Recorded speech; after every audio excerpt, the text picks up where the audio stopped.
Hey, what is up guys, and welcome back once again to another Fallout 4 settlement build. Today we're going to be checking out a trapper house that I've made inside of our raider settlement. And by the way, for those of you who haven't played the Far Harbor DLC, although the trappers aren't necessarily raiders, they are still one of the main human threats in Far Harbor. So I figured we might as well at least give them one spot here in this raider city of ours.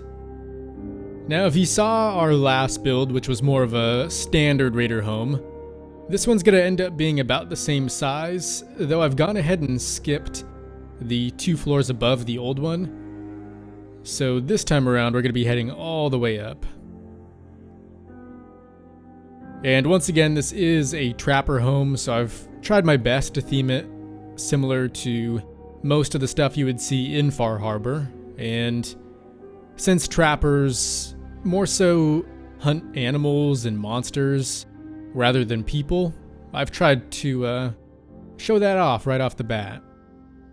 Hence the big Yaguai head. And now if we go ahead and move on inside, this is where most of the detail is. But really quick, we do have a few things out on the front porch, and then there's also a balcony over on the other side, which has what I guess you could call a decent view of some of the other buildings. Though admittedly, as of now, it's really not that great of a view, just because a lot of the areas around here aren't entirely done. But anyways, moving inside, I'd say my main goal for this build was, once again, just to make it feel like you're really in Far Harbor. And so in this initial area, right when you first walk in, you'll be greeted with several different details, like the food storage off to the left, which also has some smaller stuff on top of it, like the treasure chest, bottle of Vim, and radio. And then some more Far Harbor-y things like the buoys, steering wheel, and the set of armor off to the right. And it had been so long since I had last ventured all the way to Far Harbor, I almost forgot about a lot of the cool stuff they had to offer there. Like, for instance, the lobster cage helmet.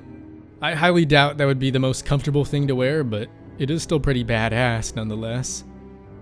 And then on the right-hand side, we've got a few decorations, some of which just kind of block things off from the view of the player, like the generator, and others are more functional and decorative, like the dining table here with a little bit of gambling going on at the moment. Also, if we continue, there are some more Far Harbor-y type things, like the bunk bed that almost seems like it may have come from a pirate ship or something along those lines. Another mounted creature, or at least part of it, and that would be the Mirelurk Claw. There's also this little seating area, which I guess you could call the living room.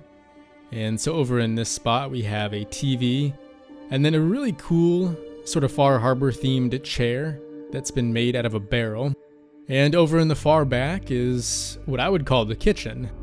And back over there you have things like the sink, stove, and also some food that's been hung up to dry. All of which could potentially be found either in this area or all the way in Far Harbor as well. And overall for this build, although it is definitely themed, I didn't really decide to come up with any backstories like we usually do, but this guy's definitely got his own personality and types of weapons he likes to use, such as the ones hung up over to the right, and some of the details I've put down do have a bit more depth than you might think, such as the shotgun shells next to the rat poison. I was thinking, since this guy probably hunts animals as well as humans, it might be cool if he shoves some poison into his shotgun shells as well.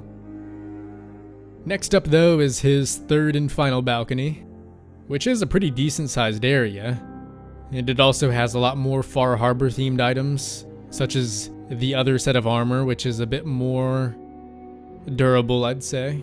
We also have more Vim, a harpoon gun, and a fresh radstag that he may have recently caught. But anyways guys, I think that is pretty much it for today's build.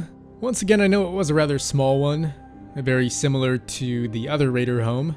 But like I said last time, my main goal with these is to really show you how much you can actually do even if you aren't given that much space to work with. So that being said, hopefully you guys enjoyed the video. If you have any ideas for our other Raider homes that we still have yet to finish, I would love to hear those as well. And just a heads up, we do have 2 more of them. So we could style those so that they look like they could be either for the pack or the operators from Nuka World. Or we could even try mixing it up even more and maybe make one of them a Fiend home, just so it could have sort of a New Vegas theme. But anyways, thanks again for watching, and as always, I will see you in the next one.